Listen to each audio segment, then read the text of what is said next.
Praise lord. Good morning.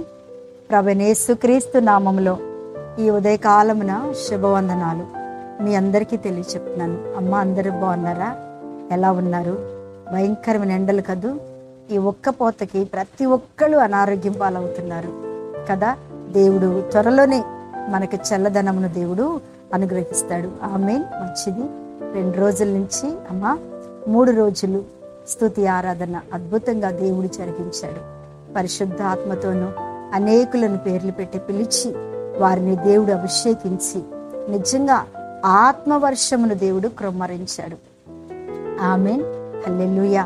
చాలా మంది నిజంగా చెప్తున్నా, పరిశుద్ధాత్మను యెహోషువ మీద ఆత్మ కలిగిన వాడు అని దేవుడే సాక్ష్యం చెప్పినట్లుగా పరిశుద్ధాత్మ మన మీదకి దిగి వచ్చినప్పుడు మనం చాలా శక్తివంతులమవుతాము, జ్ఞానవంతులమవుతాము, ఆత్మలో మండుతాము. నశించిపోతున్న ఆత్మల కొరకు మనము చాలా భారమైనటువంటి ఆత్మను కలిగి జీవిస్తాం. అందుకనే పరిశుద్ధాత్మ మనకి కావాలి. చాలా మంది ఏమంటారంటే, మాకు పరిశుద్ధాత్మ లేదా? బాగా గట్టిగా అరుస్తూ కేకలు వేస్తేనే పరిశుద్ధాత్మనా, లేకపోతే మౌనంగా ఉంటే పరిశుద్ధాత్మ కాదా అని చాలా మంది పరిశుద్ధాత్మను ఏంటంట హేళన చేస్తారు. కానీ దేవుని శక్తి మన మీదకి వచ్చినప్పుడు అసలు ఆయన శక్తిని తట్టుకునే బలము మనకుందా? దేవుని బిడ్డలారా, మనము బలహీనులము కాబట్టి దేవుని శక్తి మన మీదకి వచ్చినప్పుడు చాలా బలం పొందుకుంటాము, ఆత్మను పొందుకుంటాము. మనం ఎలా ప్రవర్తిస్తామో మనకే తెలియదు ఒక్కొక్కసారి కదా. దావీదు కూడా అంతే కదా. ఆయన ఆత్మ దిగి వచ్చినప్పుడు ఎలా ప్రవర్తిస్తున్నాడో కూడా ఆయనకే తెలియలేదు. ఎగతాళి చేసిన భార్య మేకాలు కదా. అసలు ఒక రాజువయ్యుండి ఏంటంట, నిజంగా ఒక పద్ధతిలో ఉండి ఒక దేశానికి అధిపతి అయ్యింది. ఆ నాట్యం ఏంటి? ఆ పేదవారితో కలిసి ఆ రోడ్ల మీద కలిసి ఆ నాట్యం ఏంటి అని ఎగతాళి చేసి ఆయన్ని గద్దించింది. కానీ దేవుడేమన్నాడు తెలుసా? మీకాలు, నా ఆత్మను నువ్వు హేళన చేసావు కాబట్టి నీ గర్భము మూయబడుతుంది అన్నాడు. దేవుని బిడ్డలారా, పరిశుద్ధాత్మను ఎప్పుడు హేళనగా మాట్లాడకండి.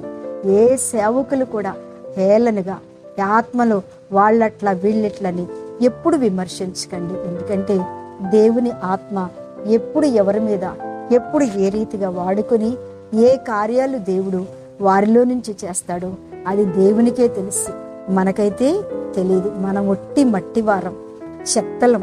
మన వలన ఏమీ కాదు. అసలు మన వలన ఏ వాక్కు కూడా నెరవేర్పించారు. ఆమేన్. హల్లెలూయా. మంచిది. ఈరోజు దేవుని యొక్క వాగ్దానం యెషయా గ్రంథము 51వ అధ్యాయం 2వ వచనాన్ని చదువుతున్నాను. మీ తండ్రి అయిన అబ్రహాము సంగతి ఆలోచించుడి, మిమ్మును కనిన శారాను ఆలోచించుడి. అతడు ఒంటరి అయి ఉండగా నేను అతన్ని పిలిచి తిని అతనిని ఆశీర్వదించి అతనిని పెక్కుమంది అగునట్లుగా చేసి తిని. ఎంత అద్భుతమైన వాగ్దానం అండి. దేవుడే యెషయా ప్రవక్త ద్వారా ప్రవచిస్తూ ఉన్నాడు. ఎవరి గురించి ఆలోచించమంటున్నాడు? మన తండ్రి, మన పితరుల దేవుడైన మన తండ్రి అయిన అబ్రహాం గురించి ఆలోచించండి. ఎందుకంటే అతడు మిమ్ములను కనిన మనందరినీ కనింది కూడా ఎవరంటండి? శారానే. దేవుని స్తోత్రం. ఈ రోజున సేవకులు అనేక ఆత్మలను కంటున్నారు. సంఘం ఆత్మలను కంటుంది. సంఘము సేవకుడు అంటే ఏంటో తెలుసండి? సేవకుడు ఒక గొర్రెల కాపరి మాత్రమే. సంఘమే పిల్లలను ఈనేది. నిజంగా సేవకునికి వచ్చే ఆశీర్వాదాల కంటే మీరు పిల్లల్ని వింటూ అంటే ఆత్మలు రక్షిస్తూ మందిరానికి పట్టుకొస్తూ వాళ్ళకి దీవెనకరంగా మిగులుతున్నారే, వారి జీవితంలో మీకే దేవుడిచ్చే బహుమానాలు ఎక్కువగా ఉంటాయి. మాలాంటి సేవకుల కంటే ముందు మీలాంటి వారికి ఇచ్చే దీవెన ఎక్కువగా ఉంటుంది. ఆమేన్. హల్లెలూయా. దేవుని బిడ్డలారా, అందుకే అంటున్నాడు, ఆలోచించండి, అతనిని ఆశీర్వదించి అతనిని పెక్కుమంది అయినట్లుగా చేసి తిని. దేవుడు చూడండి, పెక్కుమంది అంటే ఎవరు? కొడుకొక్కడే. కానీ అతనిలో నుంచి వచ్చిన మనందరము కూడా ఆయన పెక్కుమంది అయ్యేటట్టుగా మనలను ఆశీర్వదించాడు. ఒక గొప్ప అద్భుతమైన కార్యం చేసే దేవుడు మన యందున్నాడు. అందుకేనంటున్నాడు, ఆలోచించారా దేవుడు ఎంత గొప్పడో? నీ కార్యం ఆలోచించావా? నిన్నెంతగా దీవిస్తున్నాడో ఆలోచించావా? ఎప్పుడు ఏదోటి ఇవ్వుదేవా ఇవ్వుదేవా అని ఆడవటమే కానీ దేవుడు నీకు ఇచ్చిన దాన్ని బట్టి స్తుతిస్తున్నావా?